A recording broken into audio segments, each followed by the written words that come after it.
আজ হলো সোমবার 19শে আগস্ট। সবাই জানো আজ রাখি পূর্ণিমা। সব ভাই বোনদেরকে জানাই রাখি বন্ধনের অনেক অনেক শুভেচ্ছা, অনেক ভালোবাসা।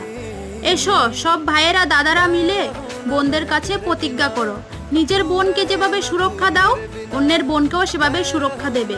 তাহলে আমরা মেয়েরা স্বাধীনভাবে বাঁচতে পারবো, নিজের মতো করে চলতে পারবো।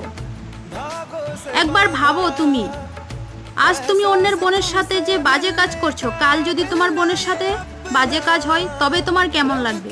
তুমিও তো একজনের ভাই, একজনের স্বামী, একজনের সন্তান, একজনের বাবা। তোমাদের কাছে আমি হাত জোর করে অনুরোধ করছি, নিজের বোনকে যে চোখে দেখো অন্যের বোনকেও সে চোখে দেখো, তাহলে আমরা মেয়েরা স্বাধীনভাবে বাঁচতে পারবো।